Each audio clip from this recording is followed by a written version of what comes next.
autorités ici présents, Excellences, Mesdames et Messieurs, Auguste Assemblée, bonjour.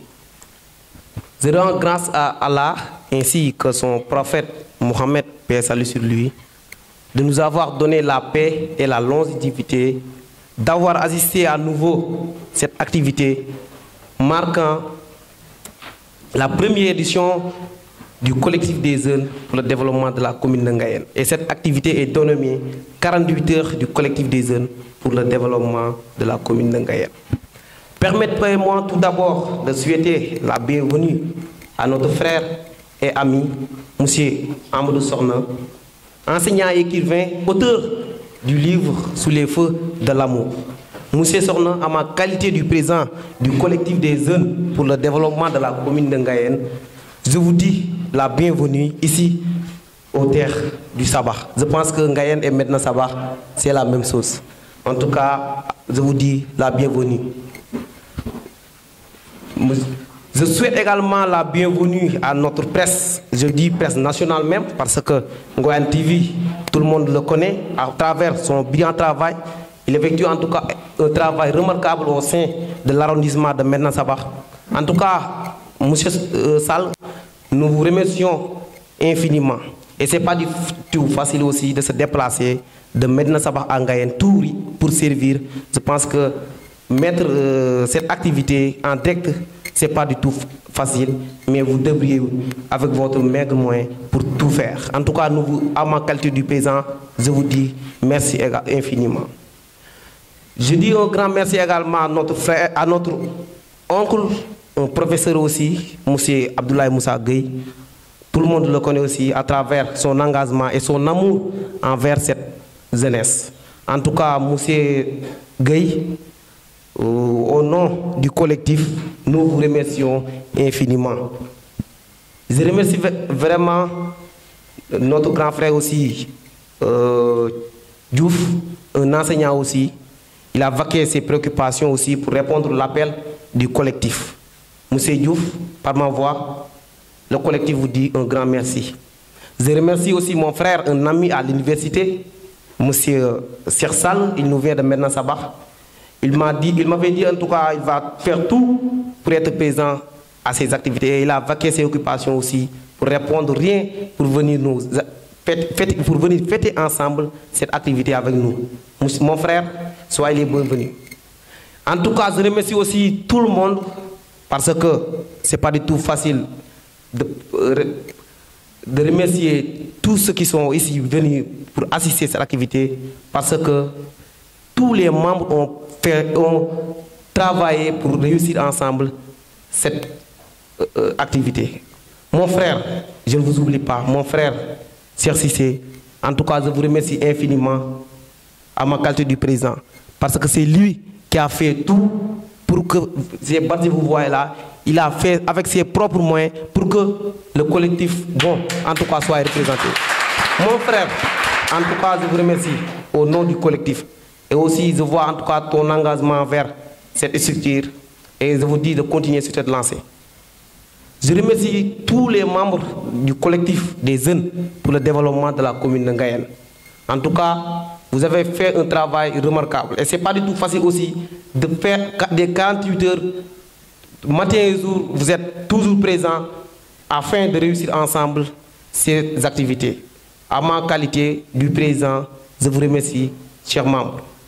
En tout cas, monsieur le modérateur, je remercie en tout cas tout le monde et nous pouvons continuer avec le thème. Et je pense que le thème de cette année porte sur la jeunesse et le développement. Je pense que nous allons recevoir un cours magistral, je dis bien. Quand je dis un cours magistral, je dis je suis à l'université, monsieur le professeur. En tout cas, nous sommes très contents d'être avec vous en tant qu'aussi auteur du livre Sous les feux de l'amour.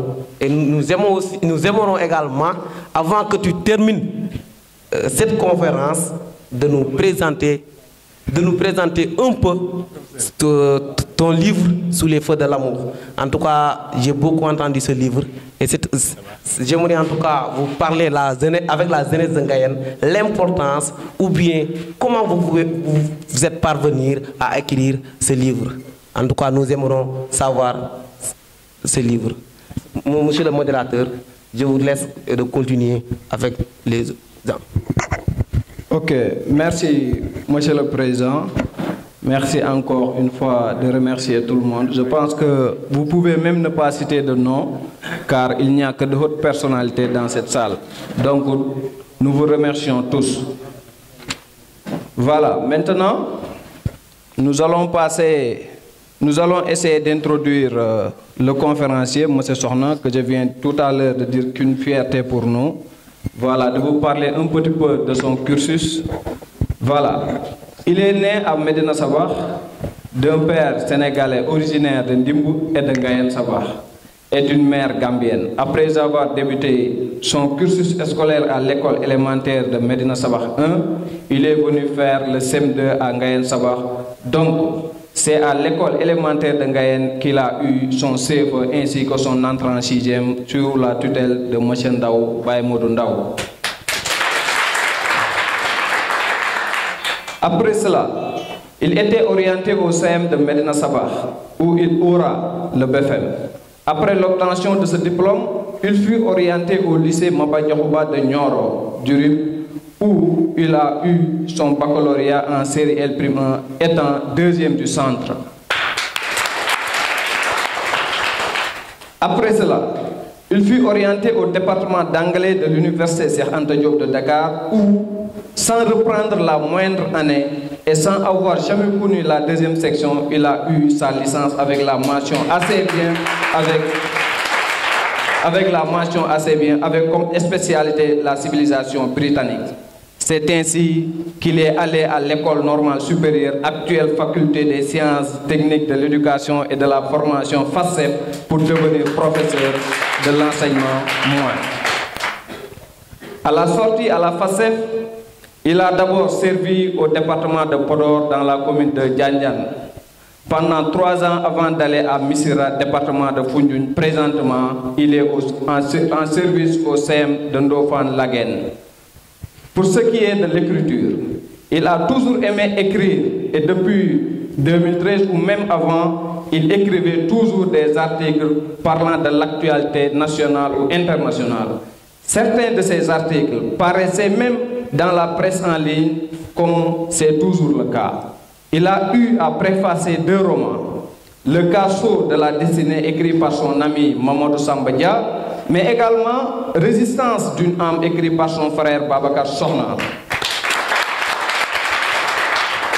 Son roman Sous les feux de l'amour est paru en juillet 2021.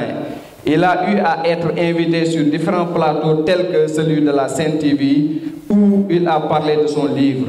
Il a été aussi invité par Arona Diouf à l'émission École en question de la radio Sénégal Internationale. La toute dernière invitation est celle d'Aliou Ndiaye sur le plateau de l'émission littéraire le dimanche soir de la radio-télévision sénégalaise. Donc, je pense qu'aujourd'hui, nous avons affaire avec un homme, un grand homme, je peux dire, parce qu'avec un cursus vraiment très important et important, un cursus rempli beaucoup d'importance. Donc aujourd'hui, M. Sokhna, la jeunesse de Ngayène est devant vous. Elle vous écoute, elle vous entend et je pense que, et je suis persuadé qu'à la sortie, elles seront contentes. Donc, comme nous sommes un peu coincés par le temps, nous allons vous introduire pour passer à la... Bonjour, chère audience, j'allais dire. Bonjour, M. Tunkara, pour cette brillante introduction qui dépend plus de celui qui l'a faite que de celui qu'on a présenté. Bonjour à Monsieur le Président de l'Association des jeunes pour le développement de Ngayène. Bonjour Monsieur Gueye, chers collègues. Bonjour mon ami, mon camarade de promotion, Monsieur Elmadi Ndiaye, quelqu'un avec qui j'ai partagé le lycée à Nioro du Rip. même si ça fait un peu longtemps que je ne l'ai pas vu. C'est un camarade de promotion, quelqu'un avec qui j'ai beaucoup partagé. On s'échangeait les livres, je me rappelle bien, lorsqu'on était au lycée. Chaque fois que je lisais un livre, je l'obligeais à le lire. Je prenais un livre, je lisais, je terminais, je lui dis « Ok, tu vas lire ce livre-là, après on va passer à un autre livre ». Je suis très content et très honoré d'être ici aujourd'hui parmi vous. J'ai vu que vous m'avez trop souhaité la bienvenue, mais bon, je dirais que je suis chez moi. Je suis chez moi et je suis très heureux de retourner chez moi. Je suis originaire de Ngayène, de par ma lignée paternelle. Et aussi, au-delà de ces origines, j'ai eu à étudier à Ngayène. Ngayène m'a accueilli lorsque je faisais le CM2, comme il l'a dit tout à l'heure dans son introduction. C'est ici que j'ai eu mon certificat de fin d'études élémentaires, ici à l'école élémentaire de Ngayène. C'est avec plaisir que j'ai quitté ici Santhi Aly où j'étais pour contourner le cimetière pour enfin arriver à l'école élémentaire sous la tutelle de M. Ndaw Baye Moudou, que je salue de passage. Un brillant enseignant qui a beaucoup fait pour Ngayène et qui a aussi beaucoup fait pour ma propre personne. Je vais commencer quand même par une petite précision. Vous avez voilà, le terme conférencier. Bon, là, je me considère un peu peut-être comme, non pas comme un conférencier, avec tout ce qu'englobe le terme. Comme l'a dit M. le Président, ils s'attendent à un cours magistral. Je voudrais un peu que les attentes soient modérées. Les attentes soient modérées en tenant compte de la débilité de la personne qui est chargée de délivrer cette conférence. Je me vois surtout dans la posture d'un exposant à qui on a demandé d'exposer ses idées sur un sujet bien donné, tout en sachant que tous ceux qui sont là dans cette salle aujourd'hui pouvaient peut-être assurer ce rôle. Vous m'invitez à exposer dans une assemblée bien garnie, telle que je la vois aujourd'hui dans cette salle. Mon appréhension de ces deux notions que sont la jeunesse et le développement, ainsi que la relation qui pourrait bien exister entre elles, ou bien qu'on voudrait qu'il existe. Parler de jeunesse et de développement, en d'autres termes, c'est dire en quoi la jeunesse était liée au développement. Oui, en quoi le développement pourrait-il dépendre de la jeunesse? Ou bien, quel est le rôle que la jeunesse devrait jouer dans le développement? Une autre question est possible. En quoi la jeunesse va-t-elle être déterminante et décisive dans le travail de développement? Cela dit, vous m'excuserez de vous dire que je ne me vois pas complètement dans la posture d'un conférencier qui exposerait un savoir savant tel que le voudraient ceux qui m'ont choisi par amour et par considération. Une telle casquette suppose que je dispenserai des connaissances ésotériques à une audience supposée moins informée que moi sur le sujet à traiter. Dans ce cas d'espèce, eu égard à la qualité de l'assistance, je me vois plutôt juste comme une personne hasardeusement choisie pour donner son point de vue, pas du tout dogmatique sur une question donnée. Je vous prie de m'appréhender et de m'écouter sous ce dernier angle susmentionné. Vos attentes seront ainsi modérées et mes errements liés à ma débilité seront aussi compréhensibles. Traiter un sujet aussi large et aussi complexe que jeunesse et développement requiert un brainstorming et une étude préalable sur ces deux termes constitutifs, à savoir la jeunesse et le développement. Cela nous amènera sans doute à un peu tordre le cou à l'ordre établi quant à la disposition des mots. Mais cela ne revêt pas une grande importance.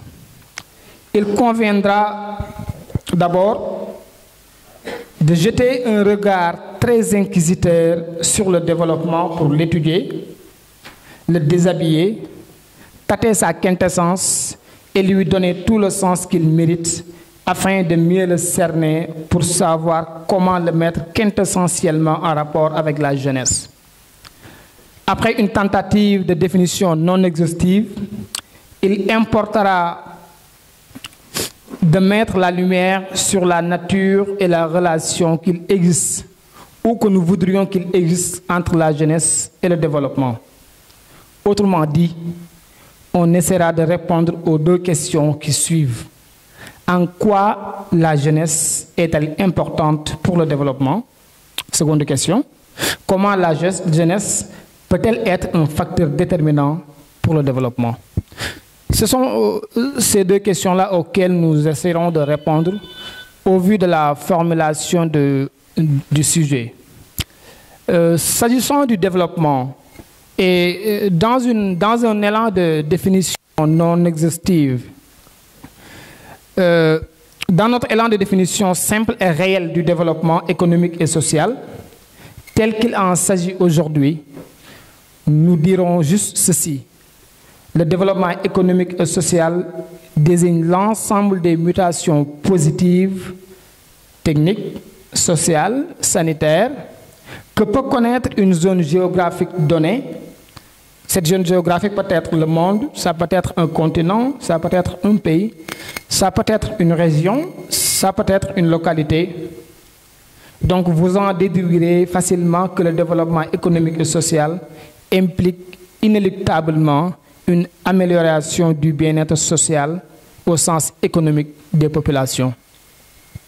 Mais pour davantage cerner la notion de développement, nous essaierons d'y aller avec une approche binaire.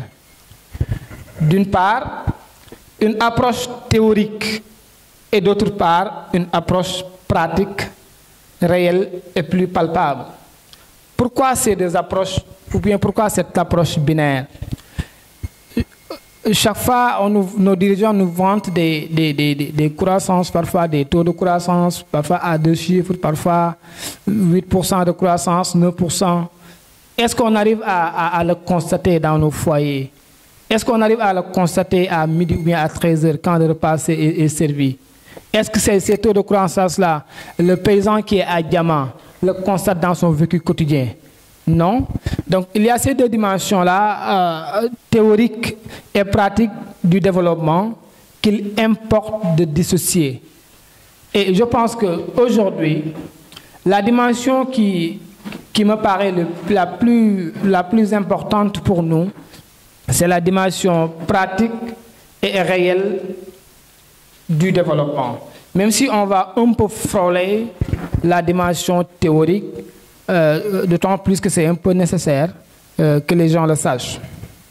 Dans une approche théorique, cette première approche s'avère nécessaire pour nous, mais ne revêt pas une très grande importance pour la seule et simple raison qu'elle traite le développement sous un angle presque imaginaire. Car, n'étant qu'à la portée de ceux qui ont une instruction assez poussée, leur permettant de saisir certaines notions. Cette première approche nous amènera à effleurer tous ces concepts et baromètres relatifs au développement. Il y a ce qu'on appelle les facteurs de développement, les indicateurs de développement, les critères de mesure du développement, les concepts de développement. On ne va pas s'attarder sur ces notions purement théoriques qu'il nous est souvent très difficile de saisir et de constater dans notre vécu, comme je l'ai dit tout à l'heure. Dans une approche pratique, plus réelle et qui puisse rendre le développement palpable. Nous nous permettrons juste de dire qu'il y a développement quand il y a une nette amélioration du bien-être social et économique des individus dans une communauté donnée. On ne peut parler de développement que lorsqu'il y a amélioration nette des conditions de vie économique et sociale des populations dans un milieu donné. Le concept de développement désigne l'ensemble des transformations techniques, sociales, territoriales, démographiques et culturelles accompagnant la croissance de la production. Il traduit l'aspect structurel et qualitatif de la croissance et peut être associé à l'idée de progrès économique et social. Après avoir privilégié la seule croissance de la production de richesses par des indicateurs comme le PIB, le concept de développement s'est élargi pour inclure différentes dimensions constitutives du bien-être, voire du bonheur. L'état global de santé des populations, les niveaux d'instruction d'une manière générale, les conditions de vie. La réflexion sur les indicateurs pertinents pour mesurer le développement prend de plus en plus compte la dimension du bien-être et ou du bonheur.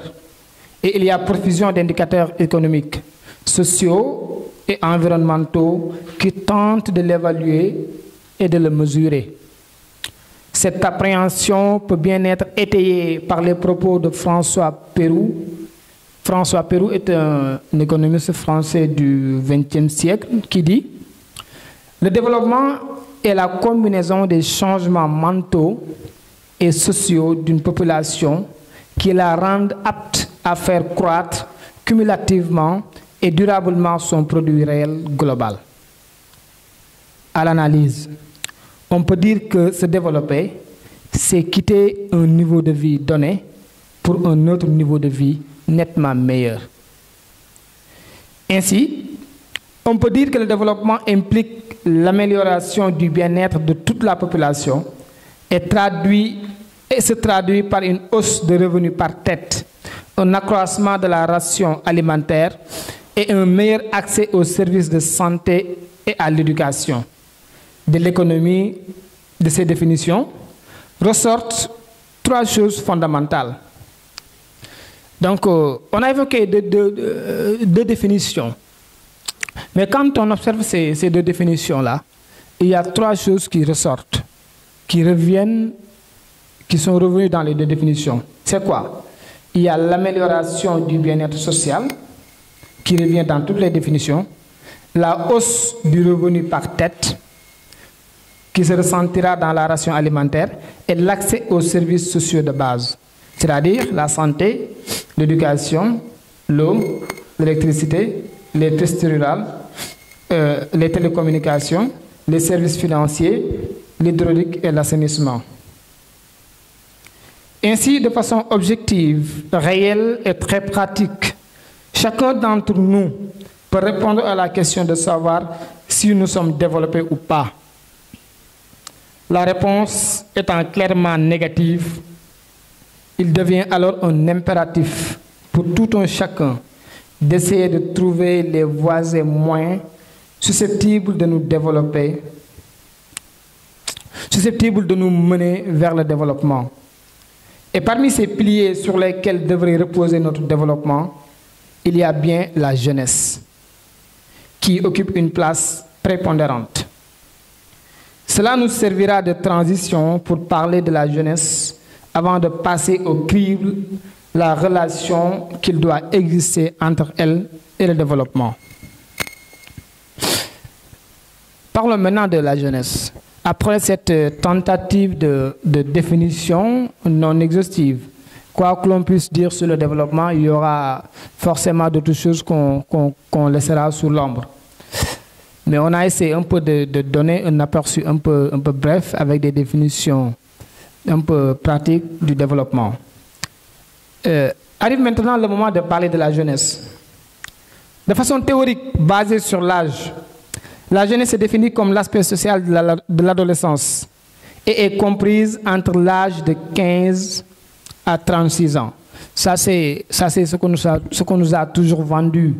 Que voilà, quand vous dépassez l'âge de 36 ans, vous ne faites plus partie des jeunes.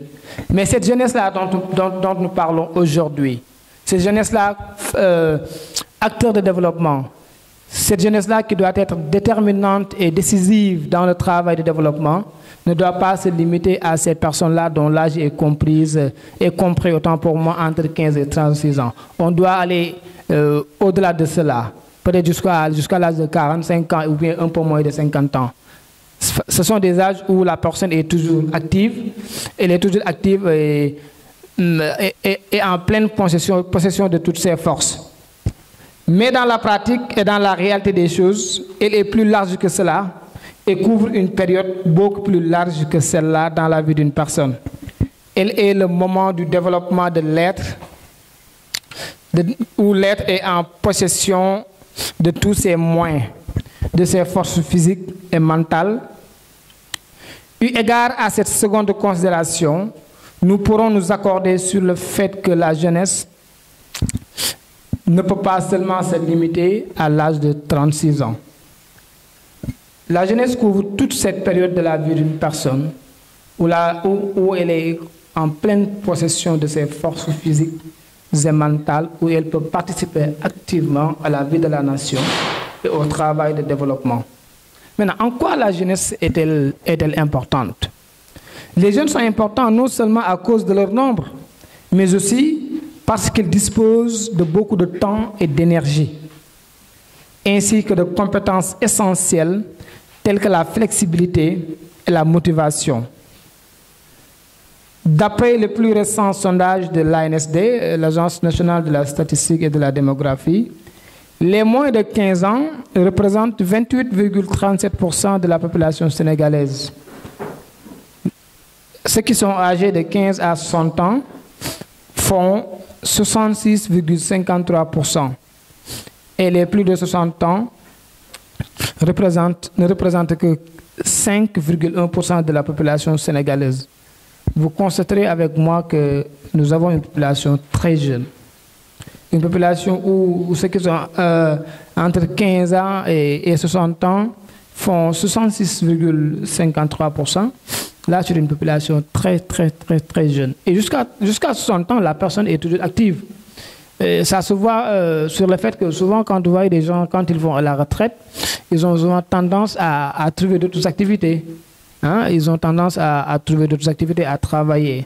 Donc, cela veut dire qu'à jusqu'à 60 ans, la personne peut être toujours active. Ce qui montre à suffisance la prédominance de la jeunesse au Sénégal.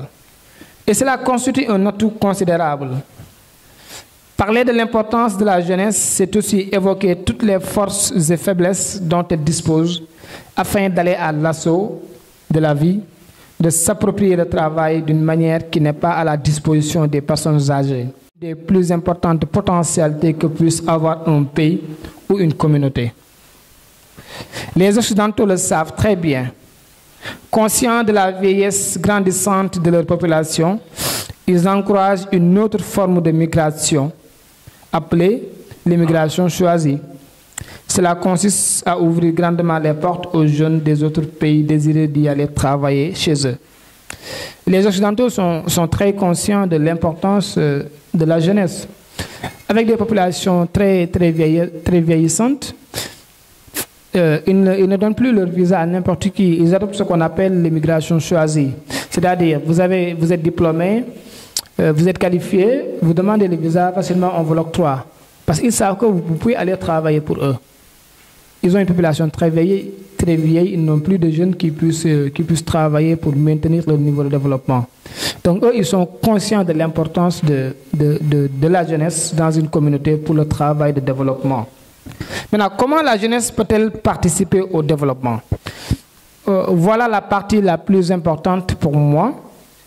La réponse qui va donner toute la quintessence de ce moment d'échange. Comment la jeunesse peut-elle participer au développement? Après avoir parlé de l'importance de la jeunesse pour le processus de développement, Il convient maintenant, pour donner un sens à notre argumentaire, de parler effectivement du rapport qu'il peut exister entre la jeunesse et le développement. En d'autres termes, il sera lieu de poser l'interrogation suivante. En quoi l'implication de la jeunesse peut-elle être déterminante pour le développement d'un pays, d'une région ou simplement d'une quelconque localité? Voilà une interrogation qui regorge un certain nombre d'interrogations et qui devrait nous inviter à une réflexion assez approfondie et assez sérieuse sur la relation jeunesse-développement. La réponse à cette question nous amènera aussi à dégager des pistes et à proposer des solutions pouvant aboutir à une implication effective de la jeunesse dans le travail de développement, afin que les jeunes soient décisifs et que la communauté puisse bien tirer profit de la valeur que leur confère leur âge et leur nombre. Dans ce sillage, la réflexion sera abordée dans un format qui voudra qu'on fasse le dispatching des responsabilités entre la jeunesse elle-même et les pouvoirs politiques, avec la plus importante de ces pouvoirs politiques, l'État. Cela n'épargne pas les collectivités locales qui détiennent aussi tant soit peu une parcelle de pouvoir et de prérogatives, de même que d'obligations envers les jeunes. Hélas, ces derniers semblent l'ignorer. Pour un peu parler de l'implication des jeunes dans le travail de développement, j'ai pensé qu'il serait important de faire le dispatching des responsabilités. En quoi faisons? En disant aux jeunes, voici votre part de responsabilité dans ce travail. Et l'autre part de responsabilité revient aux autorités politiques. Les autorités politiques, c'est ici qui essentiellement c'est l'État, c'est aussi les élus locaux. Mais j'ai décidé, dans mon exposé, de ne pas parler de la responsabilité des autorités politiques. Et je m'explique. On aura beau parler de la responsabilité des autorités politiques, mais est-ce qu'on pourra les obliger vraiment à faire ce qu'ils doivent faire? On ne peut pas. Donc ce sera peine perdue, ce sera de l'énergie gaspillée comme ça en l'air. Je préfère parler directement aux jeunes, leur dire que voilà ou bien voici votre part de responsabilité. Pour être utile, pour pouvoir participer activement au travail de développement, voici ce que vous devez faire. Donc j'ai décidé volontairement d'occulter la part de responsabilité qui revient à l'État et aux collectivités locales. Mais pour rester dans notre approche que nous avons toujours voulu pratique et réaliste, depuis le début de cet exposé, nous ne nous attarderons pas trop sur les tâches que les pouvoirs politiques doivent exécuter, sur ce qu'il leur revient de devoir dans la responsabilisation, la formation et l'utilisation de la jeunesse. La responsabilité des pouvoirs politiques précités sont bien réelles. Mais si nous avons décidé de ne pas trop en parler, c'est pour deux raisons principales. Ce n'est pas nous qui leur forcerons à s'acquitter de leurs obligations. Ce n'est pas à elles que nous nous adressons aujourd'hui, mais plutôt à la jeunesse elle-même. Quand vous vous adressez à une personne dans une réflexion visant à lui proposer des solutions à un problème posé, la logique voudrait que vous lui parliez de ce qu'elle doit faire elle-même et non de ce que quelqu'un d'autre doit faire pour elle. Fort de ce constat et de ce principe réel et réaliste, les pistes de solutions qui seront dégagées seront de réflexions que la jeunesse ici présente pourra bien s'approprier sans délai. Pour une implication effective et efficiente de la jeunesse dans le processus et le travail de développement, plusieurs conditions aussi importantes les unes que les autres se posent. Et quelles sont ces conditions-là? Les conditions sont nombreuses et variées. Mais puisque tout ne peut être consigné dans un exposé de quelques minutes, j'ai juste décidé d'en donner quelques-unes qui me paraissent les plus importantes pour que la jeunesse puisse vraiment bien participer au travail de développement. Quelles sont les conditions qui se posent? La première condition que j'ai bien voulu donner est qu'il faut que nous ayons une jeunesse bien éduquée. Une jeunesse bien éduquée. Et là, je vais un peu me présenter un peu sur la notion d'éducation, à différencier avec la notion d'instruction ou bien de formation. L'instruction, c'est ce qui se fait à l'école. Vous allez à l'école, on vous instruit, on vous apprend à lire et à écrire.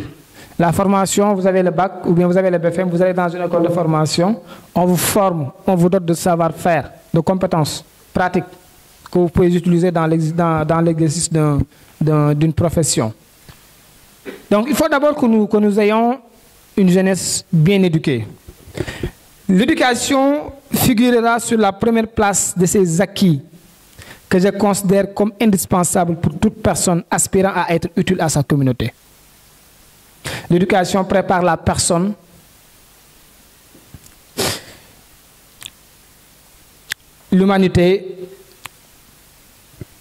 l'éducation prépare la personne à aller à l'assaut de l'humanité, à dompter son instinct animal et lui permet de tirer pleinement profit de son humanité. Pour parler de l'éducation, j'aime toujours faire allusion à la définition très concise mais pleine de sens qu'en fait le Larousse qui dit « L'éducation est une élévation morale, intellectuelle des hommes de tout âge ou d'une collectivité. » Voilà une définition très concise mais pleine de sens. Il dit quoi? Que l'éducation est une élévation morale et intellectuelle de toute personne, de tout âge et de toute collectivité. Je résumerai cette définition en disant tout simplement que l'éducation définit l'individu. C'est l'éducation qui définit l'individu. De cette définition, j'ai envie d'extraire une expression, à savoir élévation morale. Cette expression a tout son sens dans cette définition de l'éducation, car nous ne saurions parler d'éducation en faisant abstraction de la morale. La morale, cette chose qui nous dicte le bien et nous interdit le mal, nous enseigne les actes plausibles et nous éloigne des dérives, nous demande d'agir toujours positivement et nous met en garde contre toute dérive. Pour une petite parenthèse, il me semble nécessaire d'inviter les gens ici présents à faire la distinction entre l'éducation et l'instruction.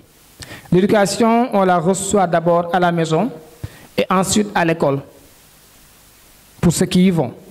Et dans la société, alors que l'instruction ne se fait qu'à l'école. Pour qu'elle soit utile à sa communauté et être le fer de lance du développement de celle-ci, la jeunesse doit d'abord et inéluctablement disposer d'une bonne éducation. C'est seulement ainsi qu'elle parviendra à prendre pleinement conscience de ce qui lui revient de devoir, de la place prépondérante que lui confère son statut et de tous les atouts qu'elle doit mettre de son côté pour être à la hauteur des attentes de sa communauté. Malheureusement, vous m'excuserez de le dire, le constat est réel dans notre société actuelle. L'éducation des jeunes laisse largement à désirer et cela se manifeste dans les scènes auxquelles nous assistons tous les jours. Au vu de cet état de fait qui est symptomatique de la dégringolade de l'éducation de notre jeunesse, l'urgence est bien réelle et le travail ne saurait être remis à demain. Nous devons nous y mettre sans délai, car le développement est devenu une nécessité et l'éducation est le pilier principal sur lequel il devrait reposer. Une jeunesse bien éduquée est forcément une jeunesse consciente de son importance, des défis de l'heure, des nombreuses obligations qui l'interpellent, de la grandeur de l'espoir que sa communauté place sur ses épaules, mais aussi et surtout de tout ce dont elle a besoin pour être utile à sa communauté et participer activement au travail de développement.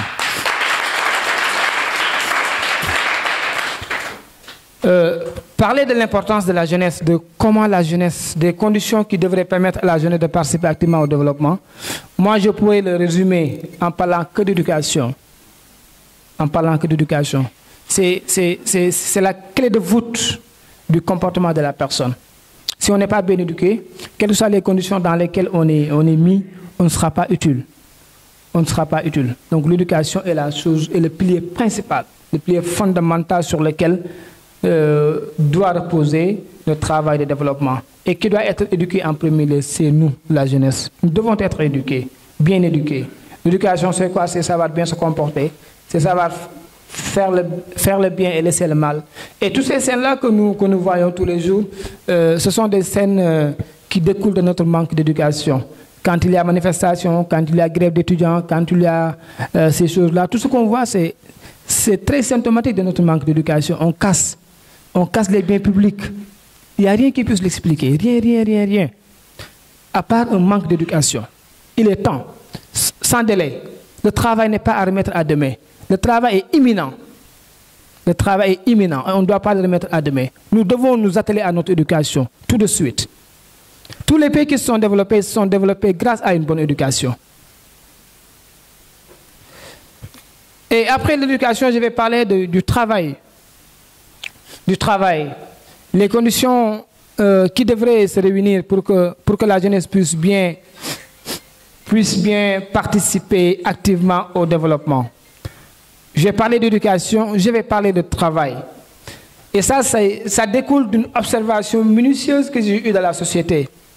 Nous avons une société qui n'est pas très enclin au travail.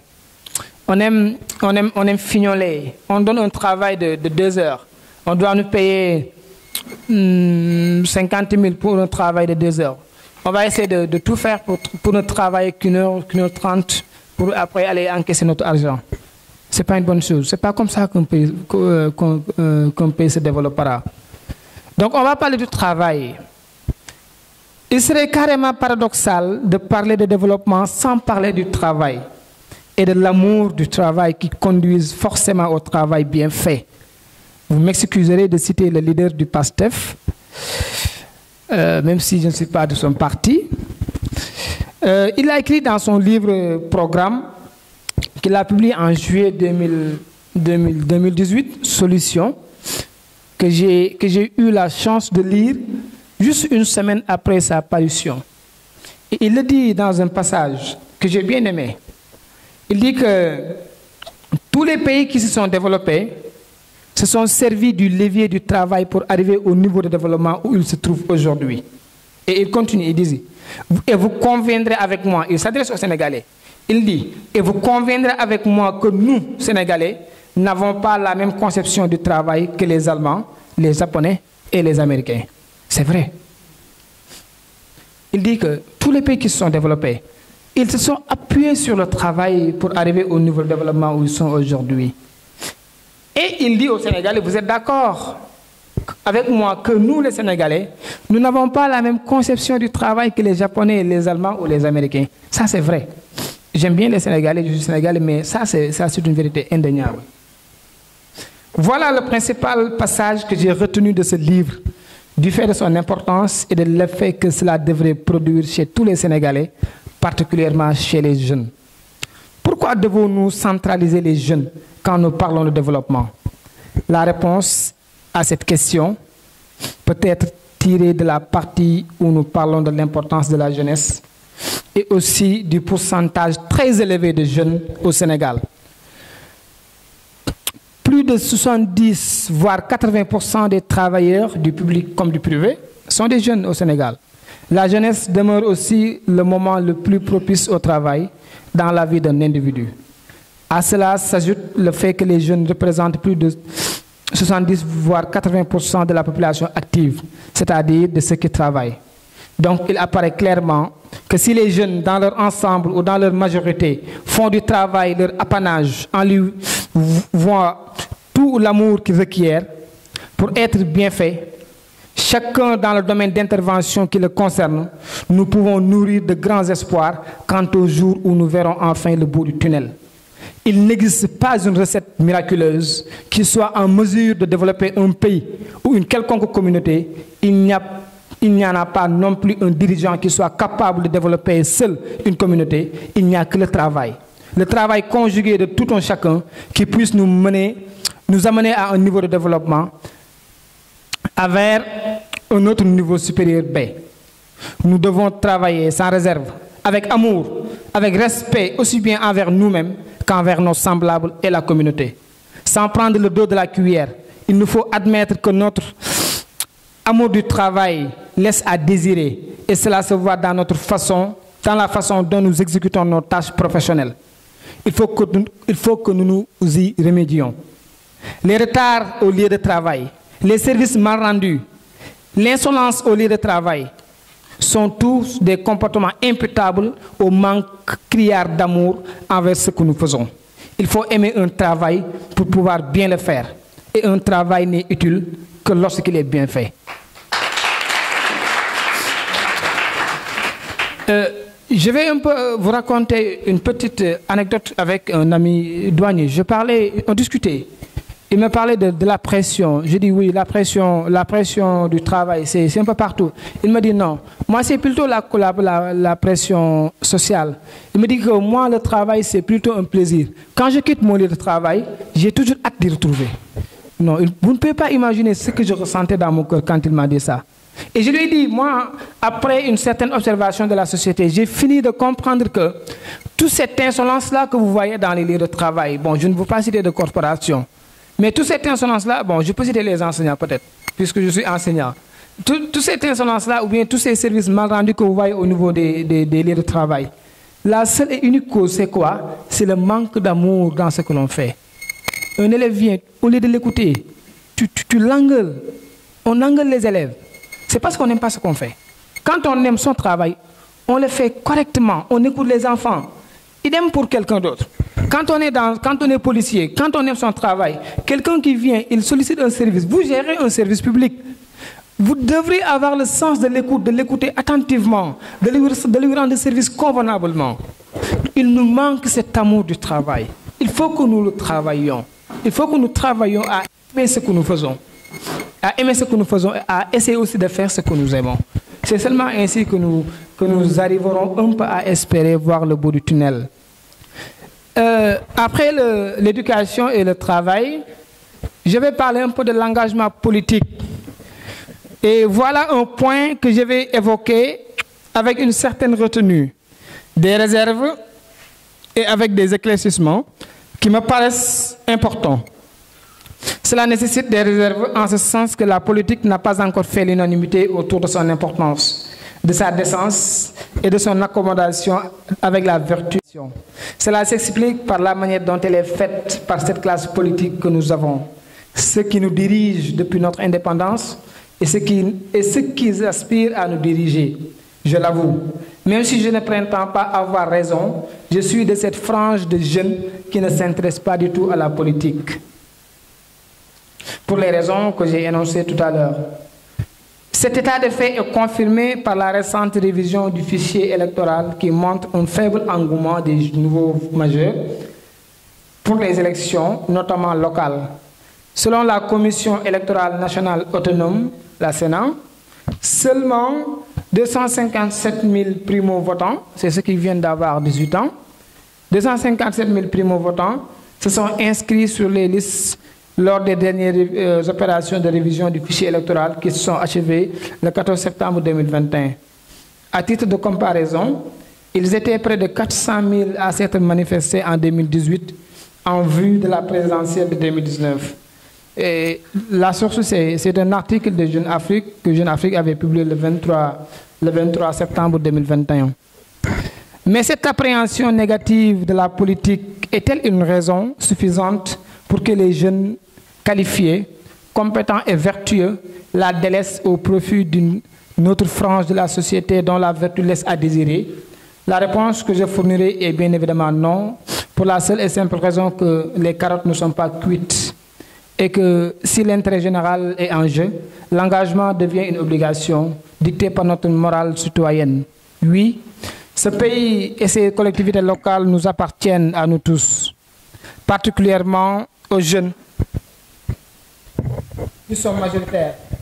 Les jeunes, au vu du pourcentage qu'ils représentent dans la...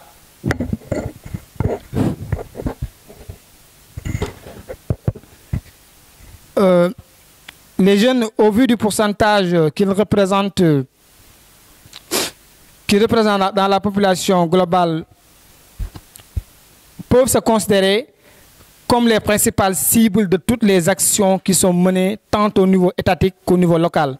De ce fait, ils doivent avoir un bandoulière, cet adage qui dit « Tout ce qui se fait pour moi, sans moi, se fait contre moi ».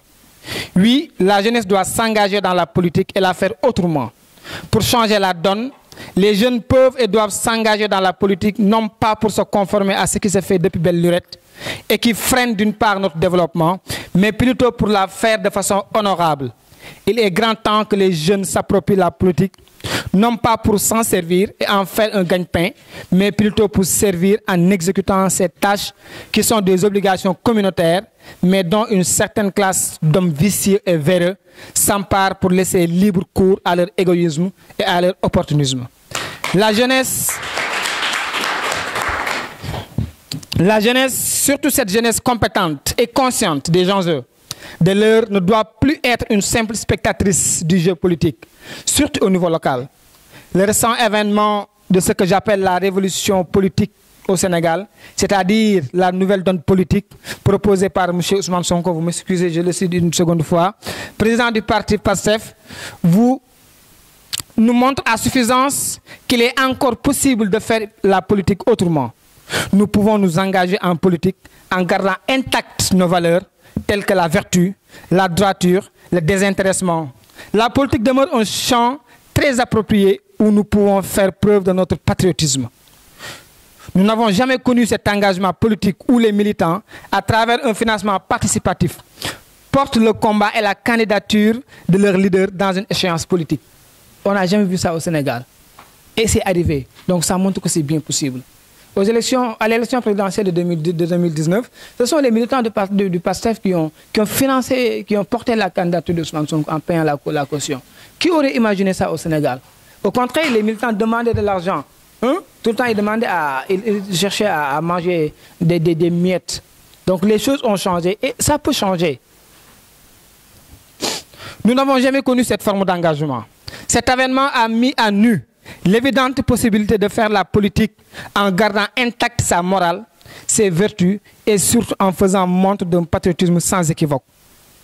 Le dernier point que je vais aborder, ou bien la dernière piste de réflexion ou bien de solution que je vais proposer pour une participation effective de la jeunesse dans le travail de développement, ce sera peut-être l'engagement communautaire des jeunes. Ce point, bien qu'étant évoqué en dernière partie de mon argumentaire, n'en demeure pas pour autant le moins important. Il revêt un caractère assez spécial et assez important pour moi. Cela découle d'une parfaite prise de conscience des jeunes quant aux différentes forces qui doivent interagir pour qu'on puisse espérer un éventuel développement. Le développement étant le résultat d'un long processus jalonné de travail, de sacrifice et d'engagement, ne saurait être exclusivement dédié aux élus et aux gouvernants. De façon plus générale, il nécessite un travail qui nécessite l'implication de toutes les composantes de la société, notamment des jeunes. Chacun, en ce qui le concerne, et à la limite de ses possibilités, doit faire le travail qui soit à sa portée, avec engagement et désintéressement. Nous avons souvent tendance à amputer les carences communautaires aux élus, aux maires ou bien au président de la République, tout en feignant d'oublier ou de minimiser la part de responsabilité qui nous revient. Faisons ce que nous devons faire avant de réclamer nos droits. La jeunesse doit être le fer de lance de tout travail à échelle communautaire et a vocation à booster le développement de la communauté. Pour assumer ce rôle et bien jouer sa partition, il faut d'abord que la jeunesse soit bien consciente de la lourdeur des responsabilités qui pèsent sur ses épaules, de la place ô combien importante qu'elle occupe dans le travail de développement, mais il faudra aussi qu'elle puisse bien s'engager en faisant preuve de responsabilité et de patriotisme.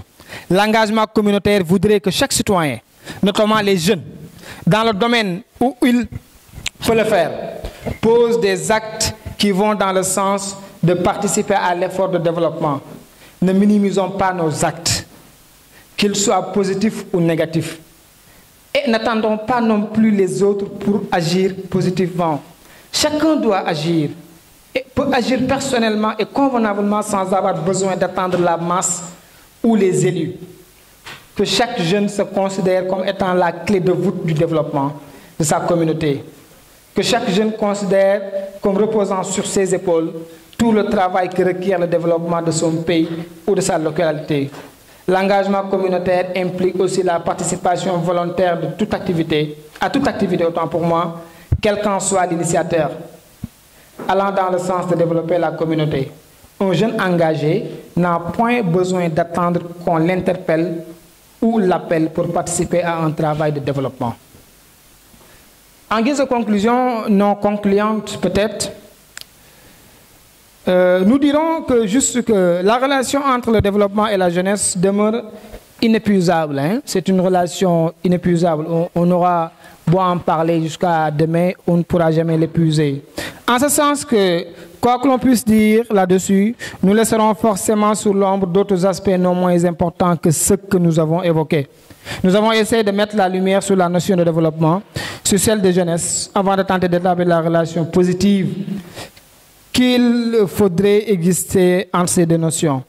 De cette approche sous forme d'un brainstorming sont ressorties d'autres notions qui nous ont permis ou qui devraient de mieux appréhender la place de la jeunesse dans le processus de développement.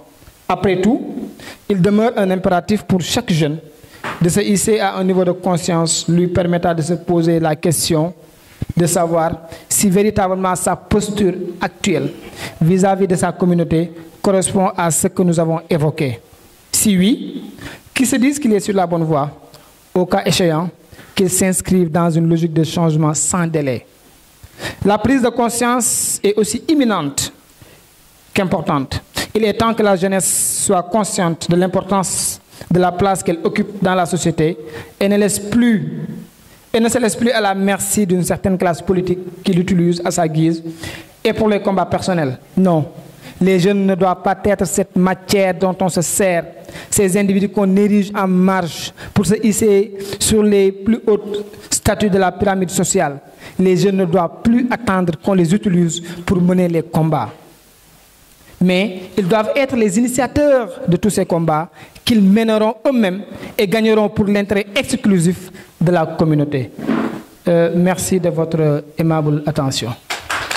On fait aussi la différence entre l'éducation et l'instruction, deux choses qui sont différentes. Parce qu'il y a l'éducation qu'on reçoit à la maison, mais dans les rues, mais également, qu'il a dit même la société, mais également l'éducation qu'on a à l'école. Donc, le professeur ou bien l'enseignant joue un double rôle. C'est quoi? Parce qu'il instruit en même temps, il éduque. Donc, merci encore une fois. Et nous savons que vous comprenez bien ce rôle d'enseignant que vous venez d'accomplir. Merci encore une fois. Voilà. Maintenant, nous allons passer aux contributions. Avant de passer aux questions, s'il y a par exemple des gens qui veulent également contribuer, voilà.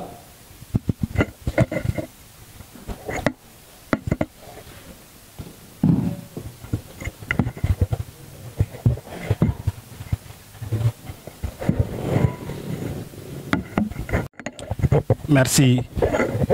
Merci. Merci, monsieur.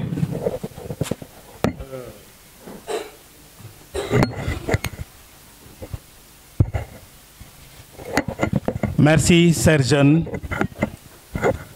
Merci aux conférenciers, monsieur Sorna. De par votre modestie, tu as refusé d'être un conférencier. Mais quand on vous a entendu parler, on sait nettement que tu es plus qu'un conférencier. Mais cela ne m'étonne pas. Vous êtes un enseignant. Quand je t'ai entendu parler, j'ai entendu l'enseignant. Quand je vous ai entendu parler, j'ai entendu l'éducateur. Et vous avez donné une bonne leçon aux jeunes qui sont là devant nous. À ces jeunes-là, je pense que vous devrez s'approprier des propos émanant de M. Sokhna qui vous a délivré aujourd'hui un thème aussi important qu'est la jeunesse et le développement. Deux notions que M. Sokhna l'a si bien dit, deux notions indissociables. On ne peut pas les séparer. Parce que qui dit jeunesse dit développement. Parce que la jeunesse, c'est l'espoir de demain. Et demain, on attend un développement. Maintenant, je ne vais pas trop monopoliser la parole. Je vais tout simplement me focaliser sur un point que M. Sokhna a développé dans son discours, lequel point a insisté sur le travail. Et il l'a si bien dit. Qui me connaît sait nettement que mon socle, c'est le travail. Et un jeune doit être travailleur. Il l'a dit, quand vous allez dans l'administration, le plus souvent, vous voyez des gens qui sont paresseux. Et la paresse gangrène le fonctionnement d'un pays. Un jeune ne doit pas être paresseux. Un jeune doit être dégourdi. Il doit aimer le travail. Et ça, ce qui fait que demain, vous serez considéré dans cette société.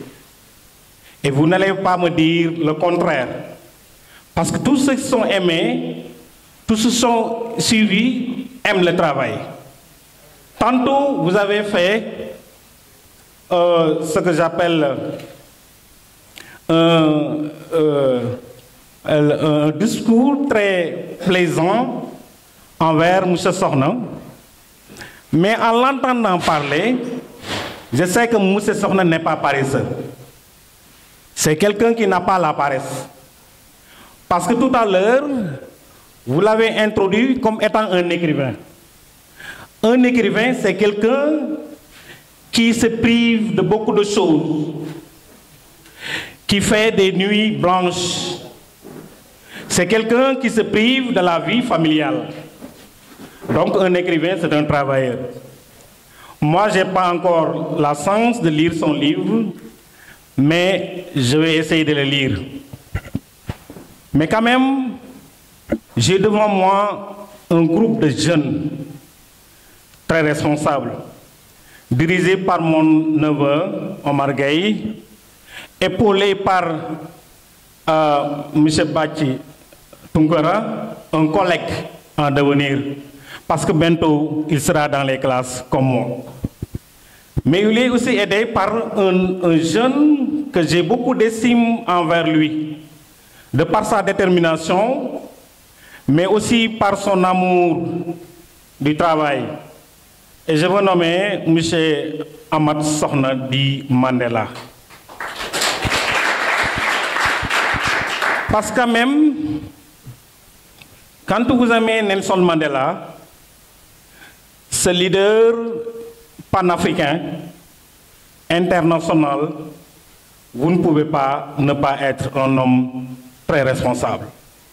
Parce que même qui dit Mandela, dit des combats. Qui dit Mandela, dit la privation de la liberté. Donc cette personne-là, quand c'est votre idole, votre référence, vous ne pouvez pas être que responsable. Monsieur Sokhna, vous avez parlé de la jeunesse. Vous avez parlé aussi des leaders politiques, la politique. Monsieur Sokhna, vous avez parfaitement raison. La politique, c'est l'art de gérer la cité. La politique, c'est faire développer la localité, la cité. Donc, on ne peut pas mener cette jeunesse-là vers la violence. On ne doit pas mener cette jeunesse-là vers l'ignorance. On doit aider cette jeunesse-là à participer au développement de la localité, du département, de la région, du pays, du continent, du monde. Voilà la réalité. Donc, la jeunesse qui est devant moi, je vous donne tout simplement un conseil. Et ce conseil, je l'ai tiré d'un grand homme politique. Et M. Sokhna a tantôt parlé de Ousmane Sonko. M. Sokhna, merci.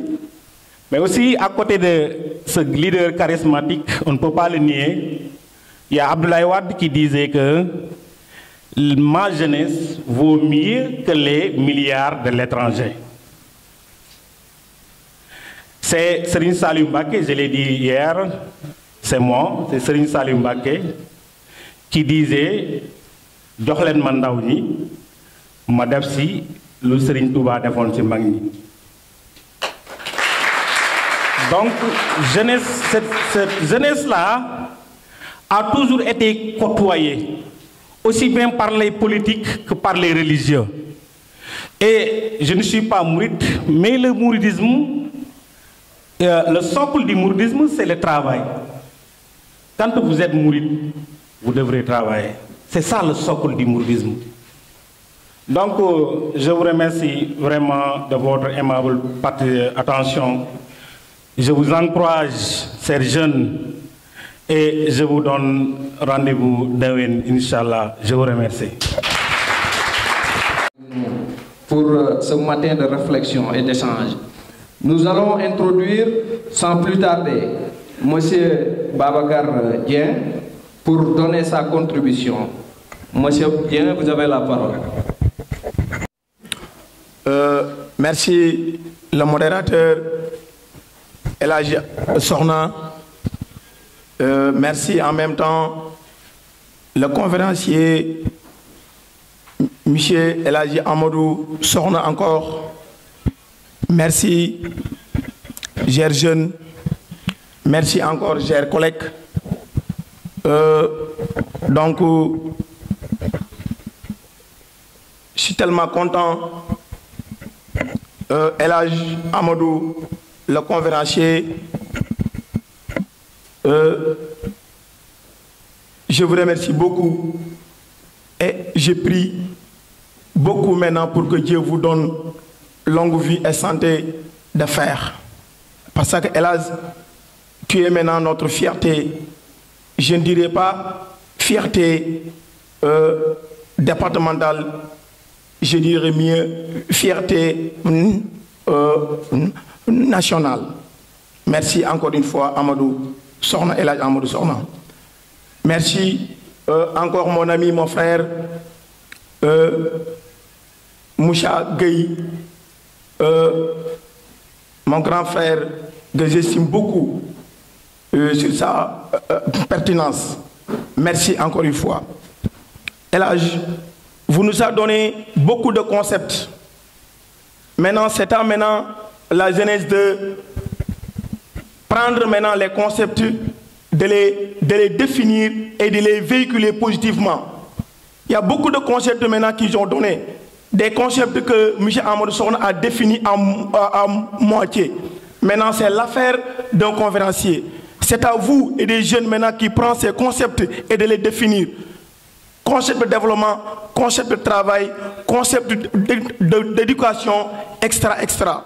Ces concepts-là, maintenant, il y a beaucoup de gens qui définissent mal ces concepts.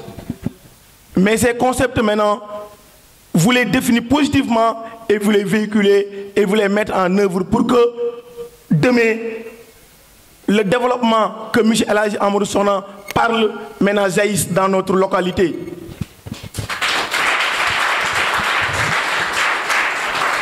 Sans la jeunesse, il n'y a pas possibilité de développement. Maintenant, la jeunesse, c'est le nogordien, c'est le noyau, c'est le soubassement maintenant du développement. Sans la jeunesse consciente, sans la jeunesse maintenant dynamique, sans la jeunesse maintenant responsable, il n'y a pas de développement. Donc, alhamdoulilah rabbil alamin, et nous avons devant nous et la jeunesse responsable et consciente maintenant qu'on mën nañu wax ne alhamdoulilah rabbil alamin yàlla mën nañu dimbale la commune de Ngayène Sabakh. Merci et la jeunesse.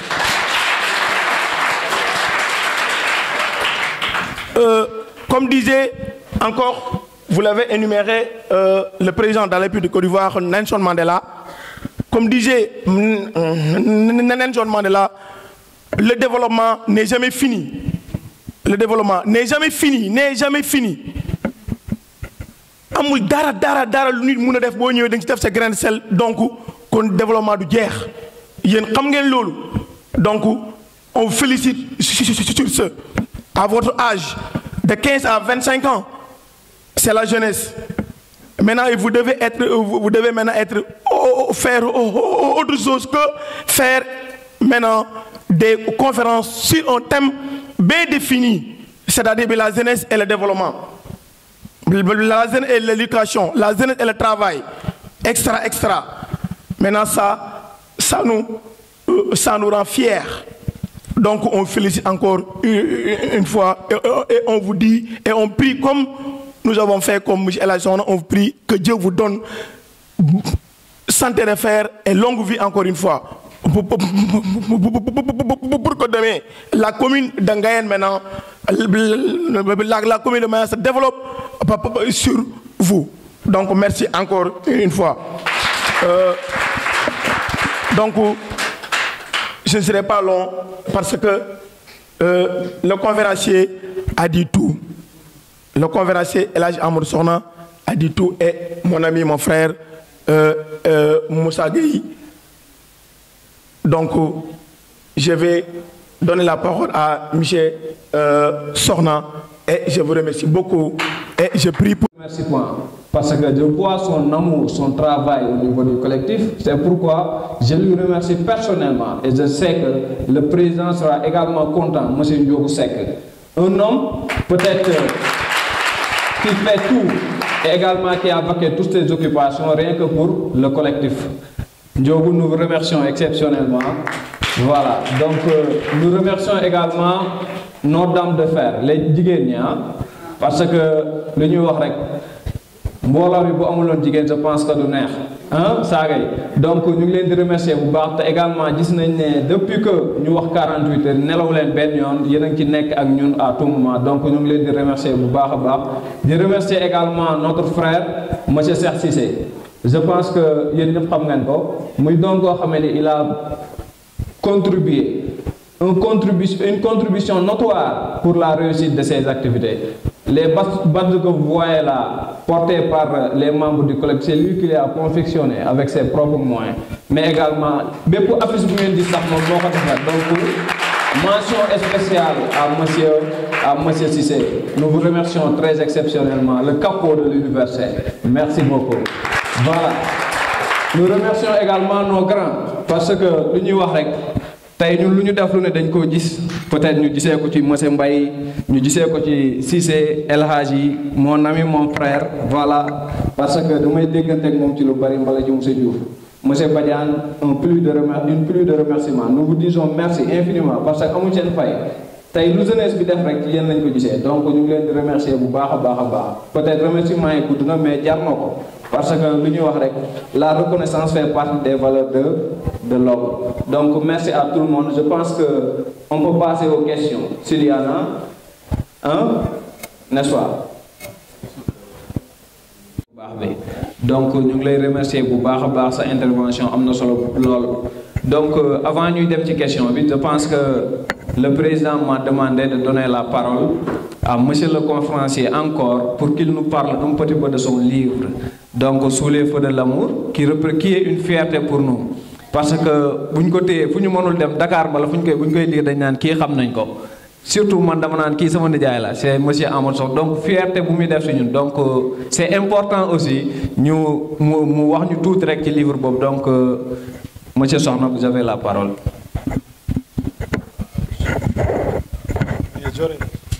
Voilà, M. Sokhna. Moi-même, j'ai hâte de savoir ce qui est à l'intérieur parce que je ne l'ai pas encore vu et que vous êtes mon collègue. Hein?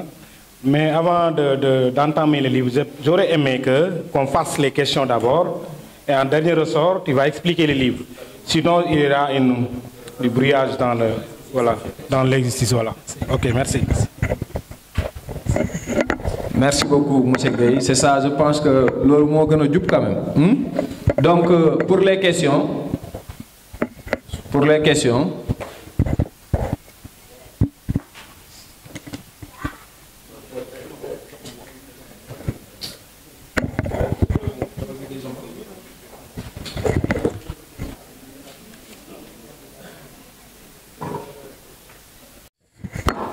Madame et messieurs, bonjour. Je m'appelle Daoud Mbou, étudiant à la faculté des sciences juridiques et politiques à l'université Cheikh Anta Diop de Dakar. Je suis membre de cette collective et je tiens à saluer cette belle initiative initiée par notre Mandela, notre Madiba, Mohamed Sorna. Et aussi, je tiens à remercier monsieur le conférencier, l'écrivain et notre grand frère aussi, notre fierté, parce que c'est la fierté du savoir. Bon, j'aimerais bien participer à cette conférence en posant deux petites questions. Il s'agit, à l'absence d'une collaboration parfaite entre la jeunesse et l'autorité publique, est-ce qu'il y aura de développement? Première question.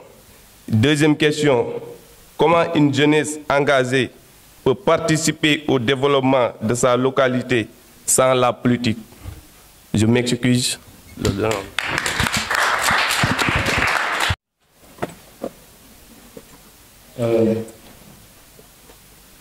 Je profite à cette occasion en disant, monsieur Sorna, vous êtes une fierté du savoir. J'ai entendu tout à l'heure, vous avez dit que une jeunesse doit être bien éduquée. Ma question est de savoir comment on peut connaître une jeunesse bien éduquée. Merci. Membre du collectif, je m'appelle Cheikh Sall, j'habite à Médina Sabakh, étudiant à la faculté des sciences et techniques de l'université Cheikh Anta Diop. J'aimerais poser mon question sur pourquoi il est important d'avoir une jeunesse bien formée dans un pays. Merci. Ça fait une très belle leçon que nos regards ne sont pas hybridisés sur ce genre de débat-là. Mais aussi, avant tout d'abord, je veux dire, ce n'est pas l'appel de nous remercier parce que c'est notre devoir. Je tiens à globaliser tous ces mots de remerciement en essayant de l'incliner à l'endroit de cette personne, M. Cheikh Sall. Parce que c'est un camarade, un collègue, un compagnon. Voilà. Mais bon, monsieur le conférencier, bon, on a bien reçu le thème. J'ai entendu sur le développement que les jeunes jouent un rôle très important et positif dans la réalisation d'une localité ou même au niveau national. Mais aussi, les jeunes constituent un potentiel de développement. Est-ce que je peux savoir que c'est uniquement la jeunesse qui peut promouvoir le développement d'un pays? Est-ce que c'est uniquement la jeune qui peut promouvoir le développement d'un pays? Nom de Abdoulaye Sall, surnommé Bébelaye. Je suis élève en classe de terminale L2. Avant tout, je remercie le conférencier, M. Amadou Sorna, de son remarquable exposé. C'est avec un immense plaisir que nous sommes là devant vous. Comme vous le savez, M. Sorna, le développement doit se sentir de plusieurs secteurs, comme éducatif, sportif, etc. Ma question est la suivante. Quelle doit être la position de la jeunesse? La position de la jeunesse face à l'état honte de la foi des jeunes de Ngagne Sabakh, là où nous sommes actuellement. Merci. Ici de Ngagne. Je me suis tellement comblé de joie lorsque j'ai entendu l'écrivain, l'enseignant dénommé M. Sorna d'exposer. Ma question est la suivante. Quel est l'impact de la jeunesse sur le développement? Bonjour, Auguste Assemblée, et bonjour, chers professeurs ici présents. nous vous remercions du fait qu'on vous ait déplacé, puisque le temps nous est précieux aussi. Avant de poser ma question, je vais vous faire part de ma personne. Je me nomme Elas Kewa Choi, je suis étudiant à l'université Assane Seck de Ziguinchor, à licence lettres modernes, L2. Bon, monsieur le conférencier, je viens de vous dire que nous sommes satisfaits du fait que vous nous faites part de l'importance de la jeunesse telle que nous sommes aujourd'hui. L'importance aussi du développement tel que nous aimons contribuer à l'avenir aussi. Bon, pour terminer, je vous ai entendu développer sur plusieurs concepts, comme le dit M. Vidien, le concept de l'éducation, le concept du travail, etc. Bon, quand je vous ai écouté, je me sens nettement qu'en tant que jeune, on peut même développer notre monde sans même l'intervention des bailleurs de fonds, sans même l'intervention des autorités, etc. Donc, sur cette lancée, je vais vous juste poser deux questions qui sont les suivantes. La jeunesse peut-elle développer le monde sans les investisseurs? C'est la première question.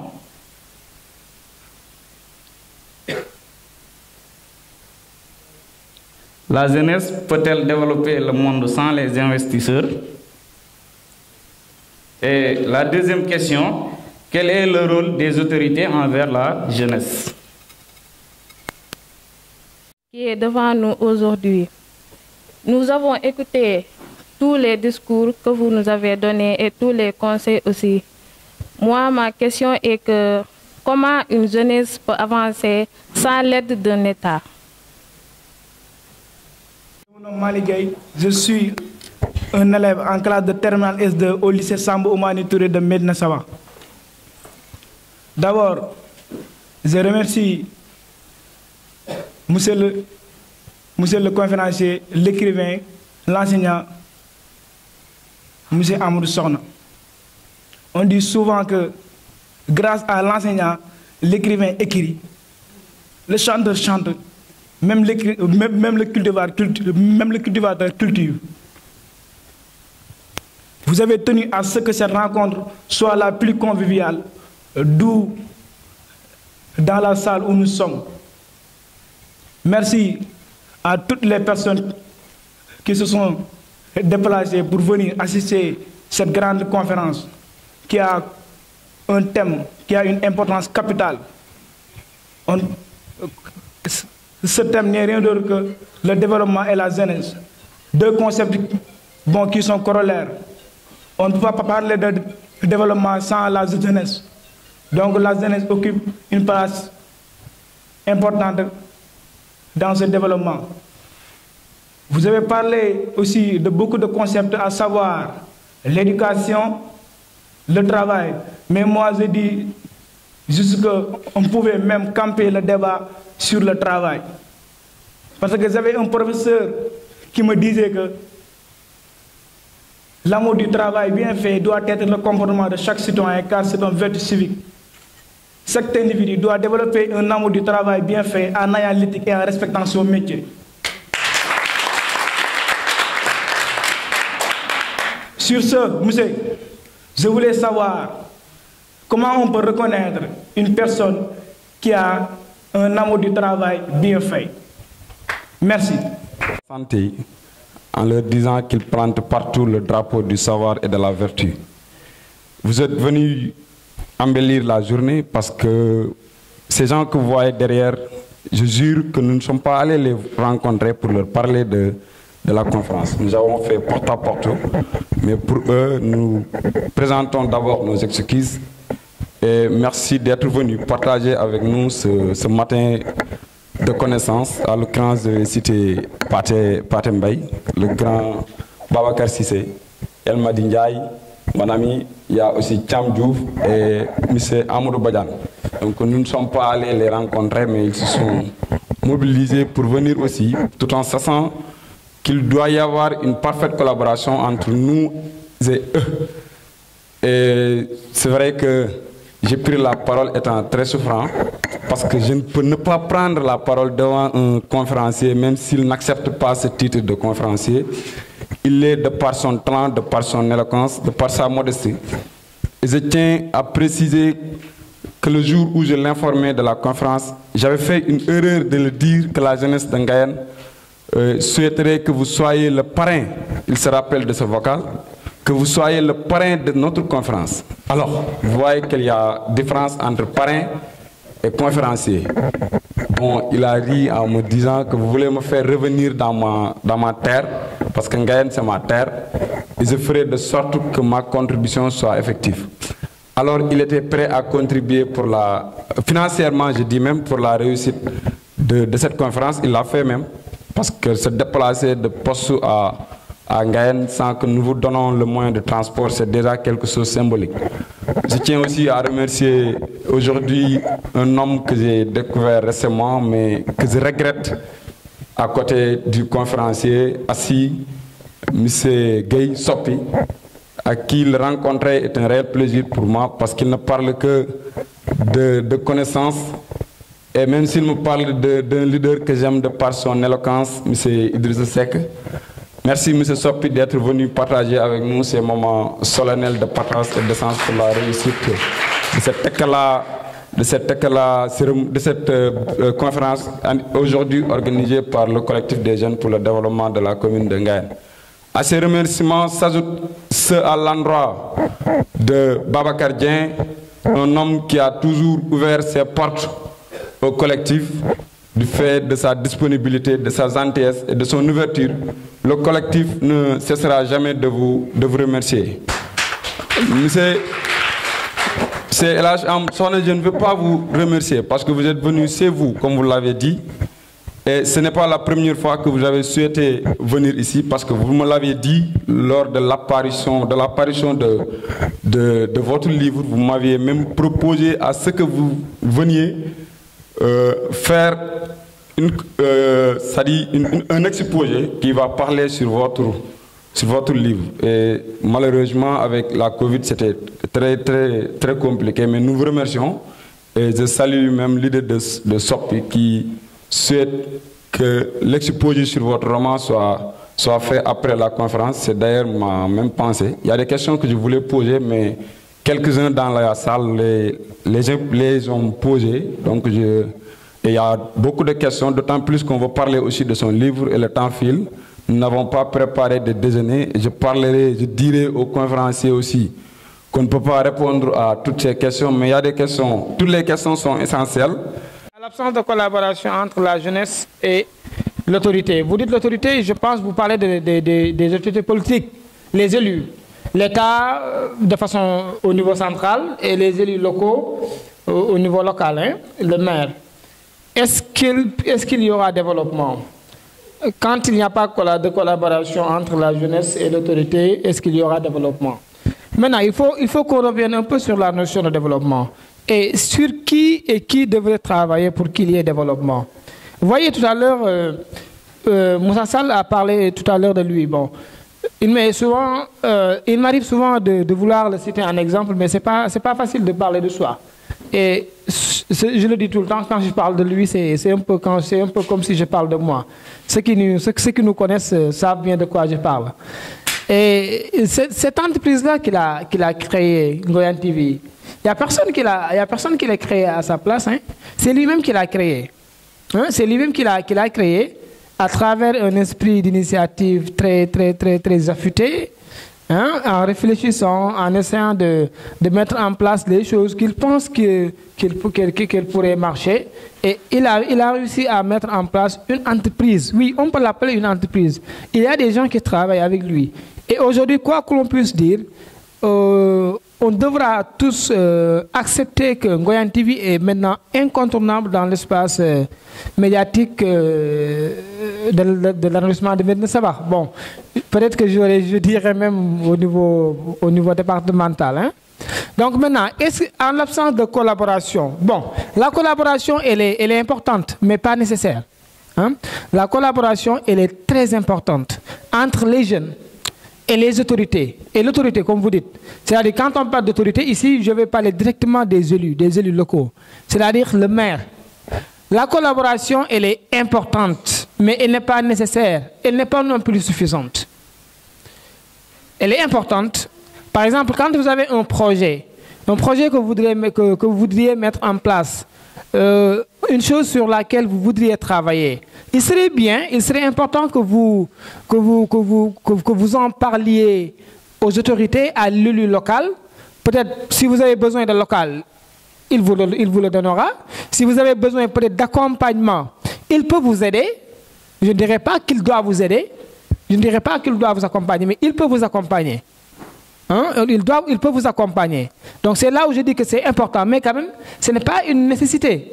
C'est-à-dire, on ne peut pas dire que voilà, j'ai un projet que je voudrais mettre en place en Guyane, mais sans l'accompagnement de la mairie, ça ne peut pas marcher. Non, on ne doit pas réfléchir ainsi. Beaucoup de personnes, beaucoup de gens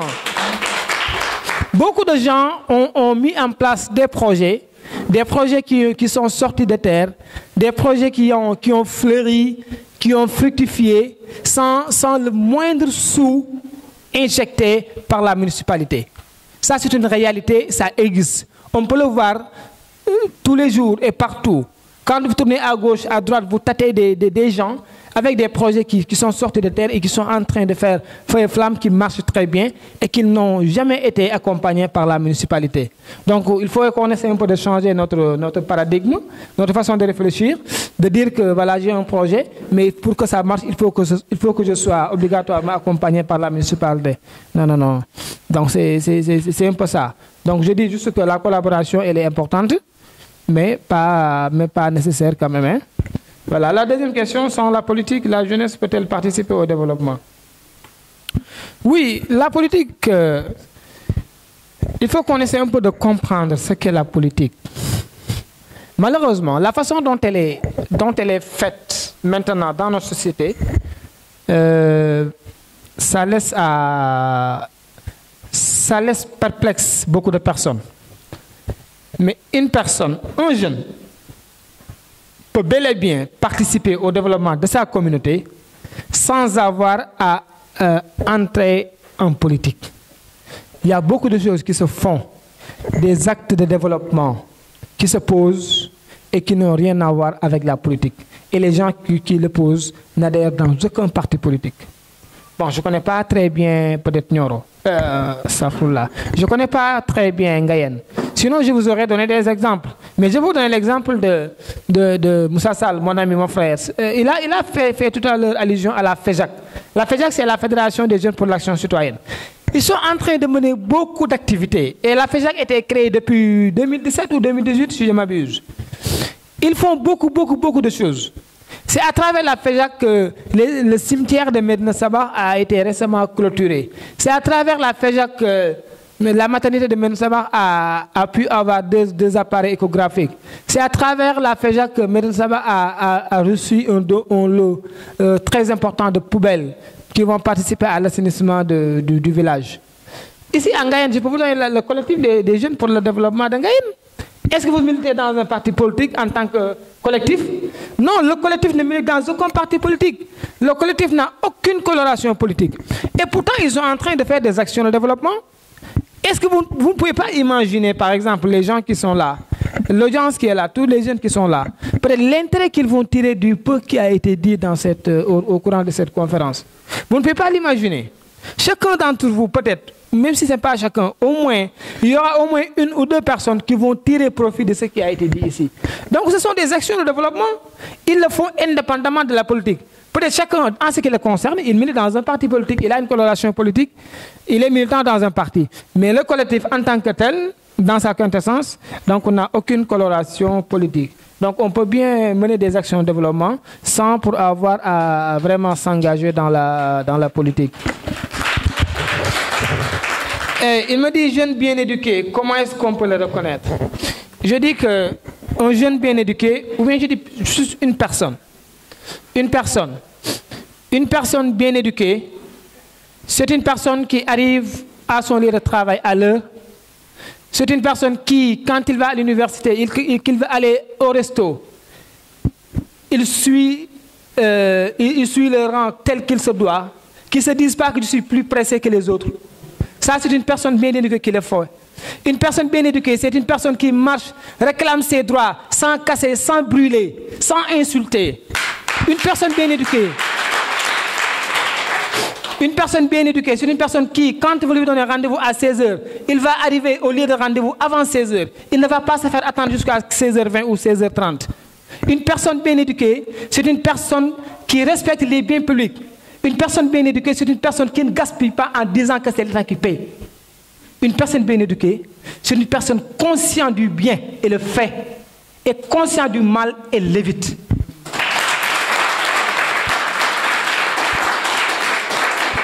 C'est ça l'éducation.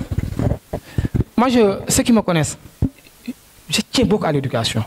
Je tiens beaucoup à ça. Je lui ai envoyé un message à 6h du matin pour lui dire s'il est prêt pour qu'on puisse venir. C'était à 6h du matin. On devait venir ensemble. Je ne veux pas me faire attendre. C'est à 6h du matin ou 7h, je lui ai envoyé un message. Je lui ai dit, est-ce que vous êtes prêt pour qu'on puisse partir en guerre? Il m'a dit, quoi? Je lui ai dit, oui, pour qu'on puisse partir, il ne faut pas qu'on nous attende. Il faut qu'on espère, peut-être. Quelqu'un, comment reconnaître quelqu'un aime son travail? Il le fait bien. Il arrive très tôt au travail. Il se donne corps et âme au travail. Il essaie de réunir toutes les conditions nécessaires pour que le travail soit bien fait. C'est ça l'amour du travail. Et je vous le dis, on ne peut pas se développer sans l'amour du travail. C'est impossible.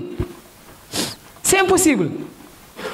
Vous administrez, bon, m'excusez de la répétition, vous administrez une administration et vous êtes censé contrôler vos adjoints. Et tous les jours, toi, tu arrives à 9h au lieu de 8h. Come on, ça ne marche pas.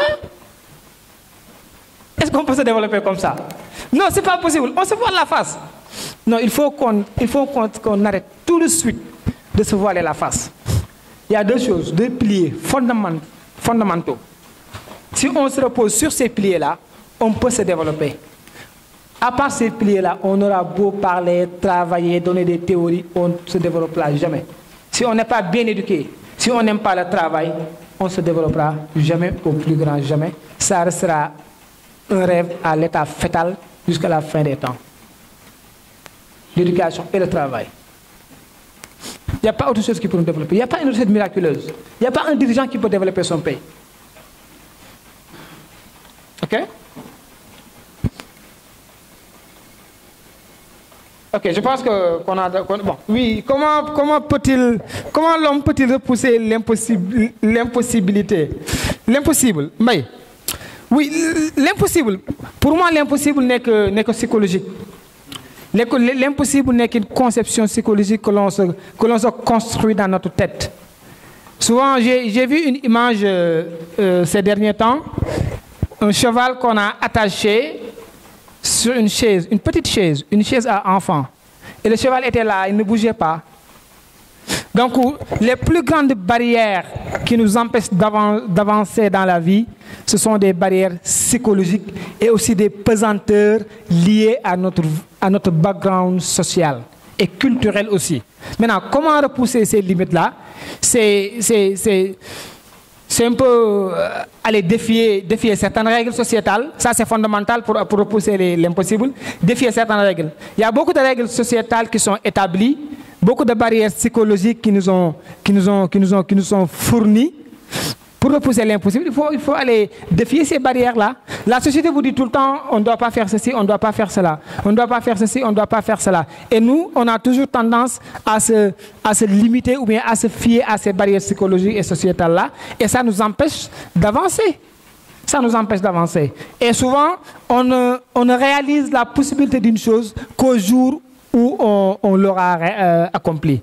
Quand on accomplit souvent quelque chose, un acte, quand on pose un acte et le réussit, c'est seulement ce jour-là, le même jour qu'on réalise que c'était possible alors.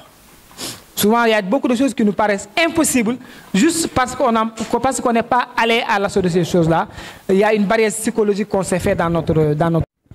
Je voudrais introduire le livre. J'étais un bouteille dans le livre. J'ai vu un personnage du nom d'Albert Abdoulaye Sène. J'ai l'impression que vous avez un peu mélangé l'islam et le christianisme. Je me trompe pas. Donc ça me paraît. J'ai vu sur Matar et nous qui sont cités, je ne sais pas moi. J'ai vu aussi Inna Lillahi wa Inna Ilayhi Raji'un au sein du livre. Donc vraiment, vous pouvez vraiment entrer dans ces détails-là, vous expliquer ce qui s'est passé. Merci, monsieur. Vous m'avez donné le fil d'Ariane pour parler du livre. Je dis tout le temps que ce livre est un livre purement sénégalais. C'est un livre purement sénégalais. Vous ne verrez pas quelque chose qui n'est pas inhérente à la culture sénégalaise et à la société sénégalaise. Je dis que l'écriture de ce livre est le résultat d'une longue observation que j'ai faite de la société sénégalaise. J'ai observé la société avec beaucoup d'attention. Je l'ai observé en tant que membre de la société. Je l'ai aussi observé en m'extrayant de la société, en me considérant comme quelqu'un qui n'est pas membre de la société, pour pouvoir la critiquer. Il portait un regard critique, désapprobateur par rapport à certaines choses. Maintenant, le titre, Sous les feux de l'amour, si vous regardez feu et amour, je dis toujours que j'ai voulu faire une certaine analogie, montrer une certaine analogie, une certaine ressemblance entre les feux et l'amour. Les feux peuvent éclairer, ils peuvent brûler aussi. De la même façon, l'amour peut nous rendre heureux comme il peut nous rendre malheureux. C'est cette analogie-là qui explique d'abord le titre. Maintenant, contrairement à ce qu'on peut lire sur le résumé, le contenu du livre est largement beaucoup plus important que ce qui se trouve sur le résumé. Sur le résumé, vous verrez juste une relation, une histoire de cœur entre un enseignant et une de ses ex-élèves. Ça ne représente même pas 1% du contenu du livre. Il a parlé d'Albert Abdoulaye Sène. Là, c'est un personnage à qui son papa a bien voulu donner Albert et Abdoulaye comme prénom, parce que son papa est membre d'une famille où il y a des chrétiens et des musulmans. Ça, nous le connaissons. Vous allez dans des familles, il y a une partie chrétienne, une partie musulmane. Son papa avait voulu rendre hommage à deux de ses frères. L'un catholique, l'autre de confession musulmane. Et quand Albert Abdoulaye Sène est né, lui et son papa est catholique, il a voulu lui donner ces deux prénoms-là. Albert Abdoulaye Sène. À travers le personnage d'Albert Abdoulaye Sène et ses relations avec Modou, le personnage principal, j'ai voulu montrer le brassage culturel et la cohabitation sociale qu'il y a entre les différentes confessions au Sénégal. Je dis tout le temps que le plus faux débat, ou bien l'un des plus faux débats qu'on ait jamais posé au Sénégal, c'est le dialogue islamo-chrétien. Il n'y a pas de problème au Sénégal pour qu'on puisse parler de dialogue islamo-chrétien. C'est l'un des plus faux débats qu'on ait jamais posé au Sénégal. Il n'y a pas de problème. On cohabite parfaitement en toute harmonie, il n'y a aucun problème. Donc je disais que le livre parle de l'histoire, en tout cas l'histoire principale, ça traite d'une histoire de cœur entre Modou, un jeune enseignant, qui va tomber sous le charme d'une de ses anciennes élèves au village où il était affecté. Il avait la ferme intention d'en faire une épouse, mais les choses n'ont pas marché tel qu'il le voudrait. Maintenant, il y a eu beaucoup de péripéties, beaucoup de choses se sont passées, il y a eu beaucoup de déceptions. Et Modou, le personnage principal, a fini par retrouver son premier amour. Hein, une fille qu'il avait connue à l'université et qu'il a fini par retrouver. Donc si vous lisez le livre, la dernière note, la lettre de Moussa Sall, il dit que c'est la partie qui lui plaît le plus dans le livre. Voilà. Et quand c'est sa relation avec cet élève-là, Zahra, ne marche pas, il va retrouver son premier amour qui s'appelle Toulaye, qui s'était mariée et qui a fini par divorcer. Elle s'était mariée, elle a eu 2 ans de mariage, mais tenez-vous bien, elle n'avait jamais consommé son mariage. Parce qu'elle n'aimait pas la personne avec qui elle s'était mariée. Là aussi, ça explique la force de l'amour et la prédominance que doit avoir l'amour dans le mariage. J'ai voulu montrer que dans le mariage, il y a une seule et unique chose qui doit prévaloir, c'est l'amour. On doit aimer la personne pour se marier avec elle. Si on ne l'aime pas, il n'y a aucune autre raison qui devrait nous amener à nous marier avec elle. Et de la même façon, si on l'aime, il n'y a pas un autre paramètre qui devrait nous empêcher de nous marier avec elle. Moi, c'est ce que je crois. Toutes ces pesanteurs sociales auxquelles on croit, moi, je n'y crois pas. Moi, je crois fermement que quand on aime une personne, il n'y a pas un autre paramètre qui doit nous empêcher de nous marier avec lui ou bien avec elle. Je vous lis un peu la lettre pour votre plaisir. Il dit, ma chère Toulaye, si certains voient leurs sentiments érodés par le temps et la distance qui agissent avec leur contingent de faits, moi, Modou, j'ai vu les miens s'intensifier et se fortifier malgré tout ce qui s'est passé. Te dire que je ne voudrais plus t'épouser serait le plus grand mensonge que je ne t'aurais jamais dit. J'en mentirais aussi à ma propre personne et trahirais mon cœur. Comment ne pas le vouloir? Comment ne pas accepter ce que mon cœur n'a jamais cessé de réclamer? T'avoir dans ma vie était l'un de mes plus grands rêves. Il le demeure. Comme dans la vie, il est toujours des moments qui nous font perdre tout espoir quant à la réalisation de nos vœux. J'avais voulu t'oublier à un moment de ma vie. Il faut que je te l'avoue. Cela n'avait jamais arrivé. Cela n'avait jamais marché, car ton passage dans ma vie y a laissé des traces indélébiles qu'une simple rencontre galante ne pourra effacer. Je t'ai aimé, j'ai vécu avec toi. Le destin m'avait privé de ta présence pendant un moment, mais te revoilà sur le chemin du retour dans ma vie. Je cours à ta rencontre afin de raccourcir le temps qui nous sépare à présent. Je t'accueille avec envie et fierté, comme ton cœur avait hébergé mon amour errant et lui avait donné un autre sens. Je t'aime, Modou. Voilà, ça c'est la dernière partie qui clôt le livre. Bon. Les feux de l'amour. Merci encore une fois. Mais pour ne pas sans plus tarder, nous allons donner la parole à M. Badian pour qu'il nous délivre son discours.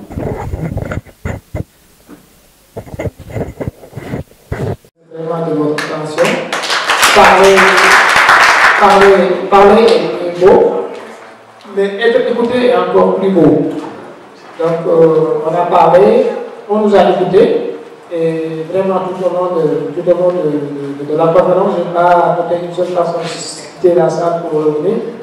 Donc, ça, c'est un énorme plaisir. Et celui qui parle veut qu'on l'écoute. Et vous l'avez fait. Je vous en remercie et je souhaite bonne chance dans tout ce que vous faites. Et que vraiment, chacun d'entre vous, quand il sera à cette salle, et au moins quelque chose de positif qu'il tirera de ce qui a été dit. Si tel n'est pas le cas, la conférence n'a pas sa raison d'être. C'était ce que je voulais vous dire. Et peut-être qu'on vous demande de vous très bientôt sur d'autres circonstances. Merci beaucoup. Par contre, c'est tout à fait le contraire. Parce qu'on a pris votre temps, on vous a empêché d'aller faire d'autres choses, mais vous avez fait tout pour répondre à l'appel des jeunes, à l'appel de la communauté gaïnoise. Donc, c'est à nous maintenant de vous remercier. Je vous rassure que vraiment vous étiez à la hauteur. Donc, je pense que ces regards-là peuvent en témoigner ce que je dis. Donc, nous vous disons merci infiniment. Maintenant, nous allons donner la parole à M. le Président pour des mots de remerciement à l'endroit des invités, à l'endroit de tout un chacun parmi nous. Donc, c'est ce discours-là qui mettra fin à la conférence de cette journée. Merci. Alhamdulillah, puisque nous avons terminé la conférence en beauté. En tout cas, mes paroles, ce sont des paroles de remerciement et de contentement. En tout cas, monsieur le professeur, la jeunesse de Gaël est vraiment contente. Parce que vous avez été tout à la hauteur. Vous avez été très pertinent et cohérent aussi. Nous vous disons un grand merci.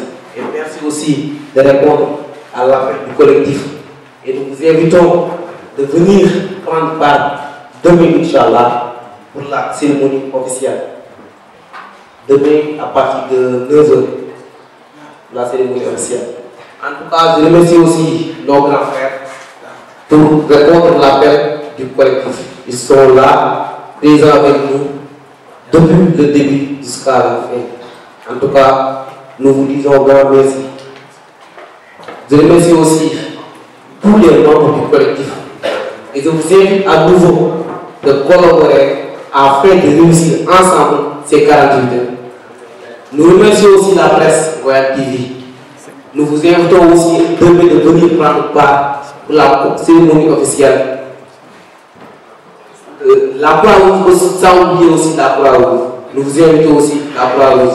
Tout le monde aussi, il y aura...